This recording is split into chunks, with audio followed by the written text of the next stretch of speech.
Lists are usually trash. Most channels rank for clicks, not truth. Here's our attempt to do this honestly. Top 10 ranked cited. The medieval period gets sold to you as a 1,000-year intermission between Rome and the Renaissance. That story is wrong. The thesis of this video is simple. Most of the infrastructure you think of as modern was invented, refined, or transmitted between roughly 500 and 1500. Not the cathedrals and the chainmill. The boring stuff. The plows, the gears, the bookkeeping, the way you measure an hour. We're counting down 10 of them, ending with the one that didn't just change the world. It rewired how humans think about time itself. We start at the bottom because the horse collar looks like nothing.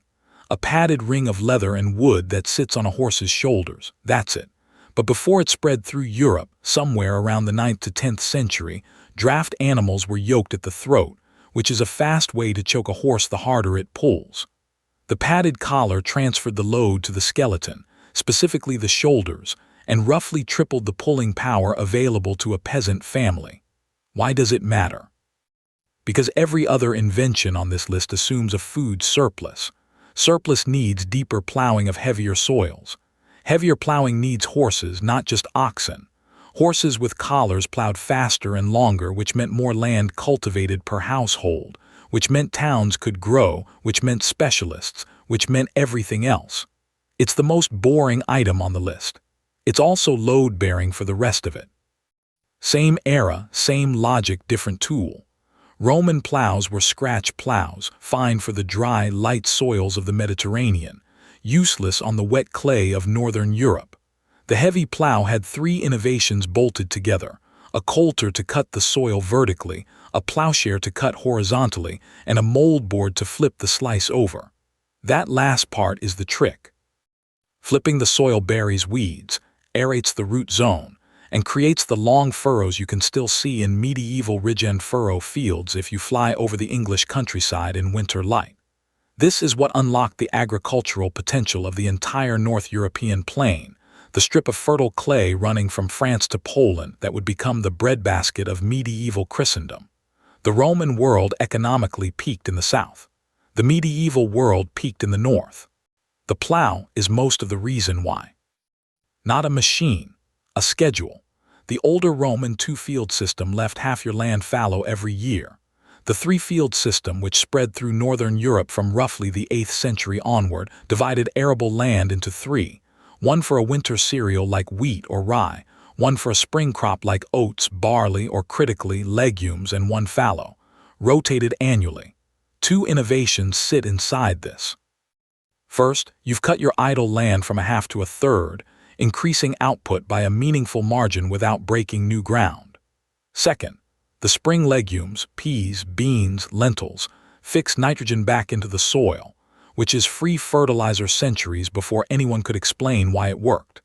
The visible consequence is that medieval European diets included beans and lentils as staple protein, and oats fed the horses that pulled the plows that made the surplus that fed the towns. Software engineers would call this a positive feedback loop. Medieval peasants just called it Tuesday. Watermills existed in antiquity. The Romans had them. What changed in the medieval period is scale and application. By the late 11th century, the Domesday Book recorded thousands of watermills across England alone, more than 5,000 by most readings, in a country with maybe 2 million people. That's a mill for every few hundred souls, and they weren't just grinding flour. Medieval engineers adapted the water wheel to fulling cloth, sawing wood, crushing ore, hammering iron, pressing oil, making paper, even working bellows for blast furnaces. This is, in a real sense, the first industrial revolution, 4 centuries before the one we usually name. The energy source was free, the maintenance was local, and the cam mechanism that converted rotary motion to reciprocating motion is a piece of engineering you'll find essentially unchanged inside a 19th century factory. We just don't tell the story this way, because the buildings were small and made of wood. Convex lenses for correcting farsightedness appeared in northern Italy in the late 13th century. The exact inventor is unknown, which is itself a clue.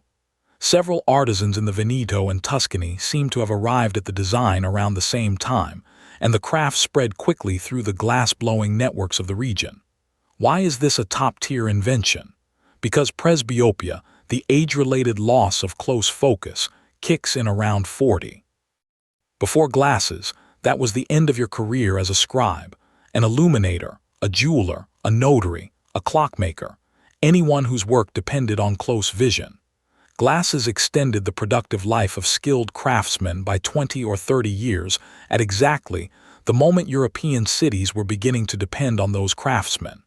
You cannot have a Gutenberg without a generation of older typesetters who can still see the letters.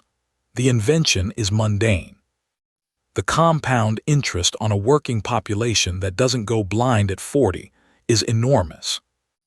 Iron smelting in early medieval Europe used bloomeries, low-temperature furnaces that produced a spongy mass of iron and slag you had to hammer for hours to consolidate. The blast furnace, which spread through Central and Northern Europe from roughly the late medieval period, did something different.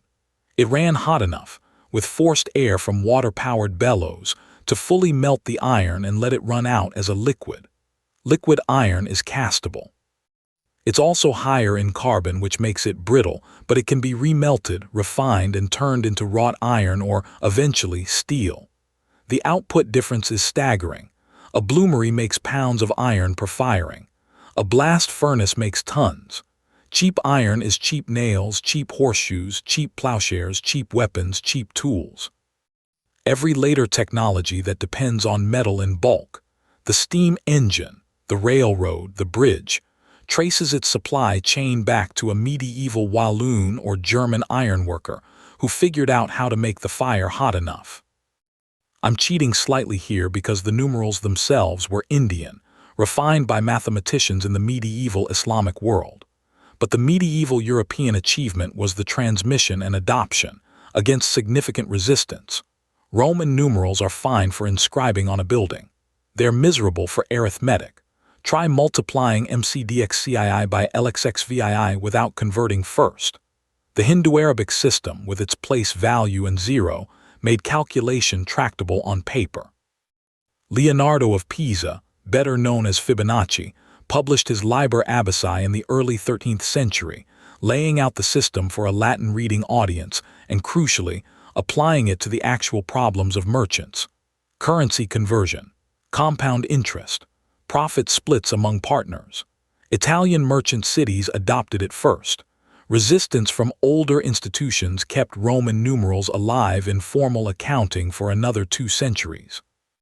But once Hindu-Arabic notation was in the counting house, the math of capitalism, double-entry bookkeeping, insurance, joint stock financing became thinkable.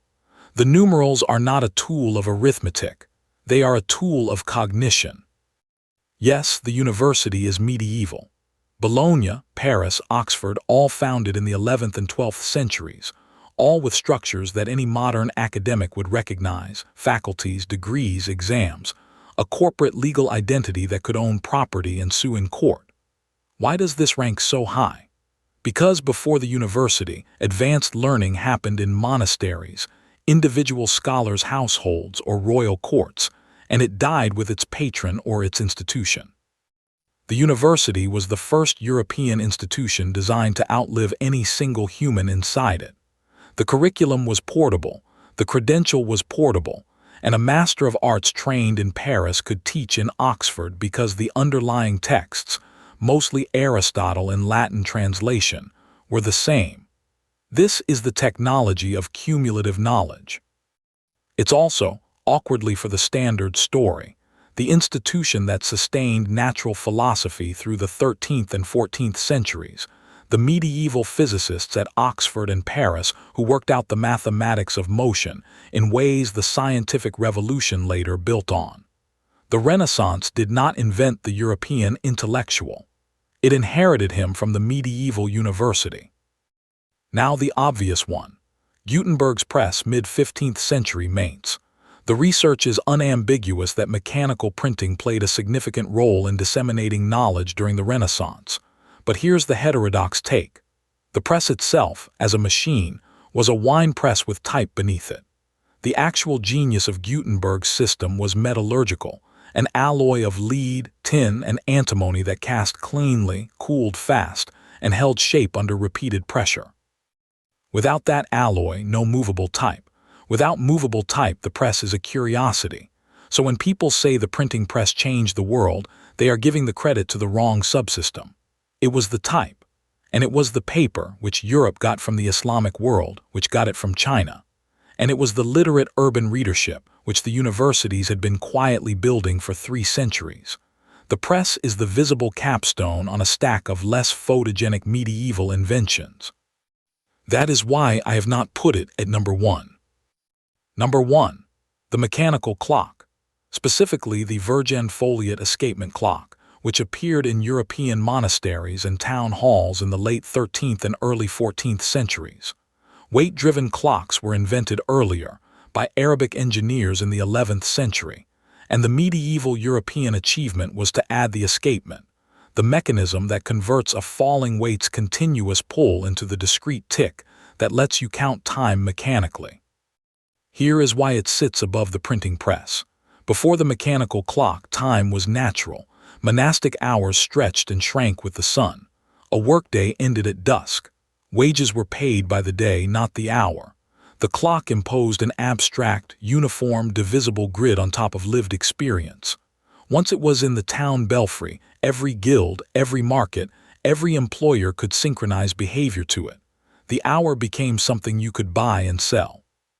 Industrial discipline, scientific measurement, navigation, the modern workday, none of these are possible without first agreeing that an hour is an hour is an hour, regardless of season or sky. The press changed what people read. The clock changed how people lived. That is why it is number 1, not the surprising answer, the defended one. Pull back. The thesis was that the modern world was assembled quietly by people we don't name in a period we mislabel as dark. The plow fed the towns built the universities trained the readers, the clock disciplined their hours, and the press printed what they thought. Each invention rests on the last. Pull any one of them out and the stack falls. If you'd rank these differently, the comments are open. Bring evidence. Until next time.